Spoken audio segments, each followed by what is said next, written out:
Hey YouTube, and hey Anthro class.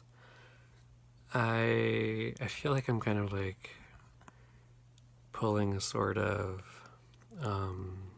Lonely Girl 15 kind of reveal. I'm reminded of that one scene in Mike Wesch's anthropological introduction to YouTube, where he's depicting the people who are just like suddenly revealing everything about themselves, like who were disguised essentially. But I say that just because I haven't really addressed my anthro class in these videos, almost as if I've been trying to do a sort of fully immersive, hidden almost trek into YouTube. I guess that's one of the things that I've kind of been wondering about in these past few weeks, in this like exploration of YouTube as an anthropologist, as participant observer in the YouTube sphere, and like watching YouTube channels and watching other vloggers do their thing, and then trying to make my own YouTube vlogs and YouTube channel happen. Like I've had to put on a sort of different identity, be someone who I'm technically not, but in cases of YouTube, like I am. Like I've been talking a lot more, I've been vocalizing, if even just like some ums or not, like all of this paralanguage that goes into these like awkward stops, and it's been awkward. But yeah, it's been a journey.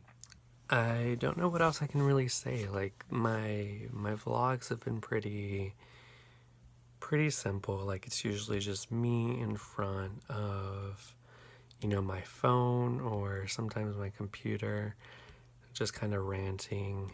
I tried to make like a mostly textual video one time, and then I made a recent YouTube video was this just like exploring a different city, exploring Seattle, just trying to do a sort of travel vlog. It's been fun doing it. It's mixing the trying to figure out exactly what kind of vlogger I want to be has been, I can't say any other word other than interesting, just because I don't know, it's awkward to kind of speak about it.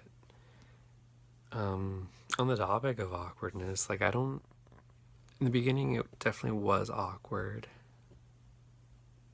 and I think over time it kind of got less awkward. Them talking into a video camera, into this like little dot, as Mike Wesch said, and then just over time, I remember when I first got my first subscriber, Professor Gaunt.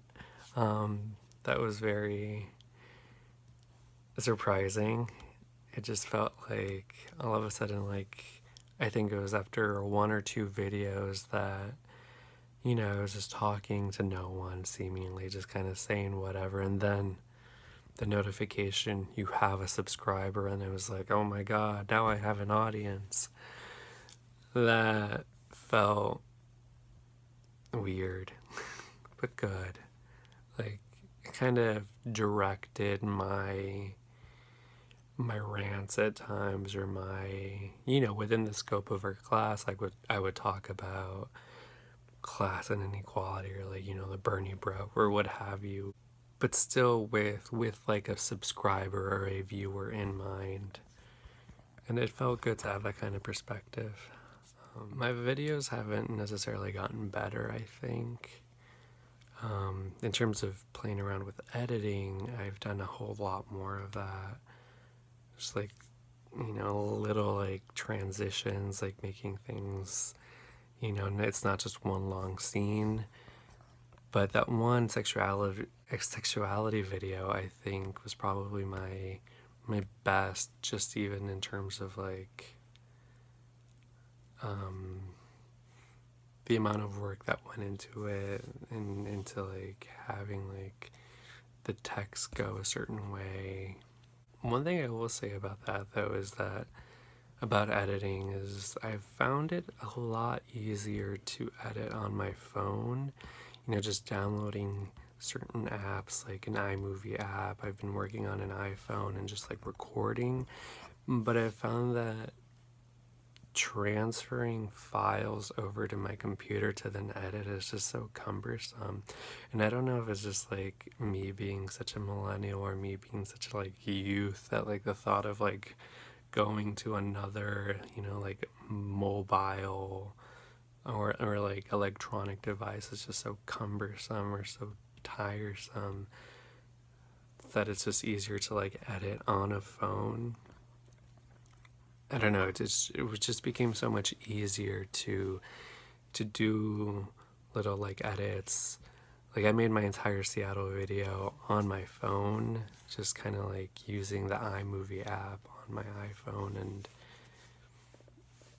like adding a song in there. And that was pretty cool to be able to do that, to be able to kind of be this digital native, and really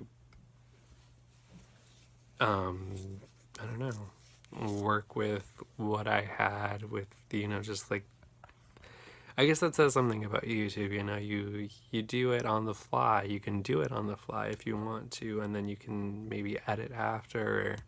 If you're really much more invested in YouTube, and you can do that. You can do more. But if you need to like record something on the go, you got it, and you can do it. There's nothing stopping you. I don't know. YouTube has been an interesting space to inhabit.